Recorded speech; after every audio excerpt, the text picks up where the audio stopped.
Hello friends, welcome to வசனம் சமையலறை. வசனம் சமையலறையில் இன்னைக்கு டொமேட்டோ போர்த்தா எப்படி செய்யறத பார்க்கலாமா? அதுக்கு தேவையான பொருட்கள்னு பார்த்தீங்கன்னா, ஒரு பெரிய வெங்காயம், 2 பெரிய வெங்காயத்தை இந்த மாதிரி ஸ்லைஸாக கட் பண்ணி வச்சுருக்கேன். அடுத்து ஒரு 10 வரமிளகாய், 3 தக்காளி, கொஞ்சம் 2 கொத்து கருவேப்பிலை, 10 பல்லு பூண்டை உரித்து வச்சுருக்கேன். அதுக்கப்புறம் சின்ன வெங்காயம், ஒரு 5-6 சின்ன வெங்காயத்தை பொடியாக கட் பண்ணி வச்சுருக்கேன். கொஞ்சோண்டு மல்லித்தலை. இவ்வளோதான். இப்போ எப்படி செய்யறத பார்க்கலாமா? சூடான கடாயில் கொஞ்சம் ஆயில் நிறையா விட்டுக்கோங்க.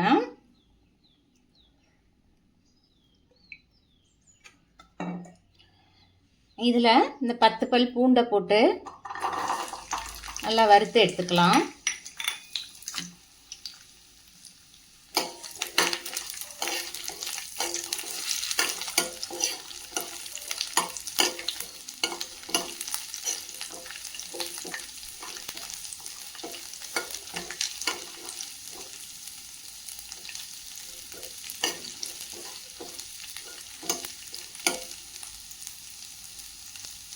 இப்போ பூண்டு நல்லா வதங்கி இந்த மாதிரி ஒரு கலர் மாதிரி சேஞ்ச் ஆனோன்னு நம்ம ஒரு தட்டத்தில் இந்த மாதிரி வடித்து எடுத்து வச்சுக்கலாம்.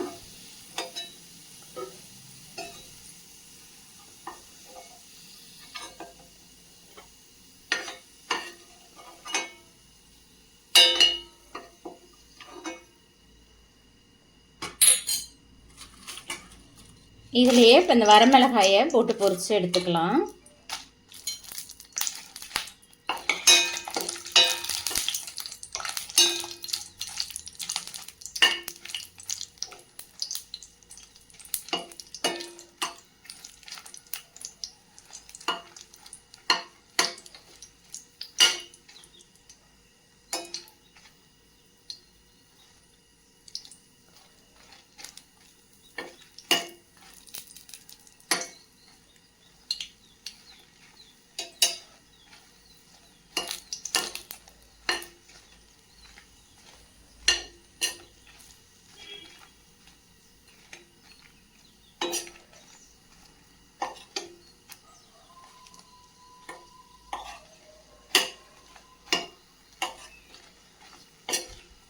நல்லா இந்த மாதிரி கலர் கொஞ்சம் மாறி, ரொம்ப கருக விட்டுறாதீங்க, கலர் மாறி வந்தால் போதும்.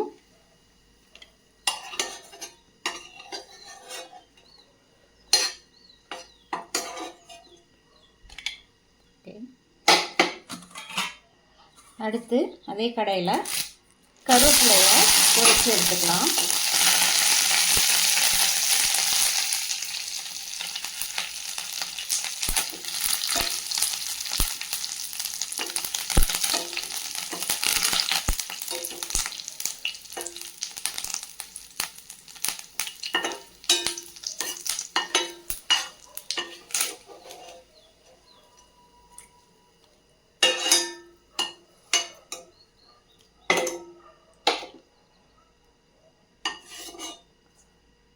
அதே கடையில் ஆனியனை நல்லா மெரூன் கலர் ஆகிற வரைக்கும் பொரிச்சுக்கலாம்.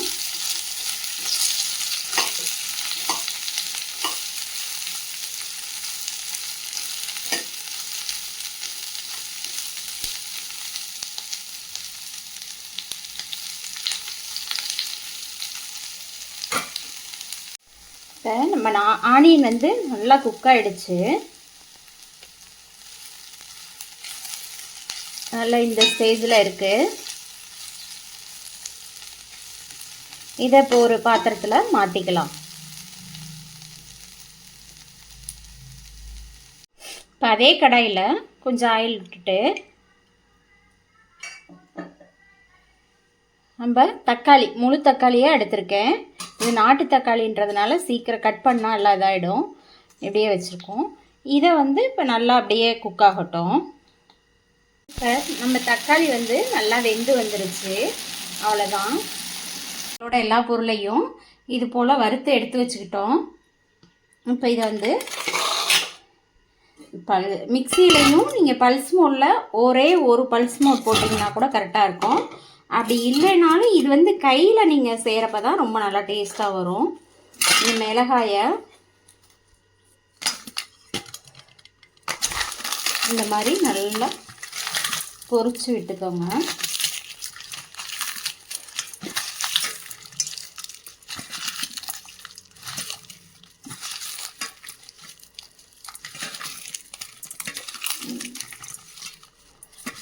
இப்போ இதோடு சேர்த்து எல்லா பொருளையும் அடுத்து பூண்டு, கருவேப்பிலை இதெல்லாம் நல்லா மிக்ஸ் பண்ணி பொரிச்சு விடுங்க.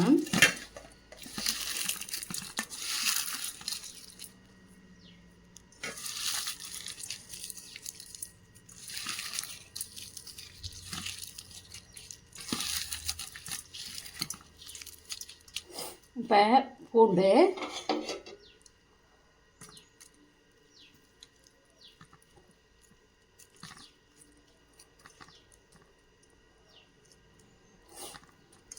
இப்போ இது மாதிரி எல்லா பொருளையுமே போட்டு மிக்ஸ் பண்ணி இப்போ நம்மளோட போர்த்தா வந்து ரெடி ஆயிடுச்சு.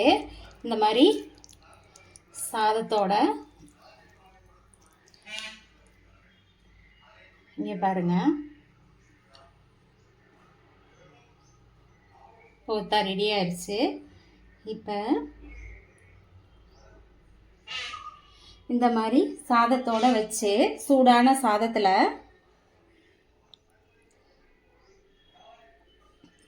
மேலே லைட்டாக ஆயில் நெய் ஊற்றிக்கிங்க. பிசைஞ்சு சாப்பிட்றப்ப அட்டகாசமான போர்த்தா ரெடி. இதை செஞ்சு பார்த்துட்டு சாப்பிட்டு பாருங்கள். ஈஸியான சமையல் ஒரு நாளைக்கு செய்யணும் அப்படின்னா இந்த அப்பளத்தோட இந்த ரைஸ் வச்சு இந்த போர்த்தாவை செய்யுங்க. இந்த போர்த்தா எப்படி இருக்குன்றத செஞ்சு பார்த்துட்டு நம்ம சேனலை சப்ஸ்கிரைப் பண்ணுங்கள், லைக் பண்ணுங்கள், ஷேர் பண்ணுங்கள். தேங்க்யூ.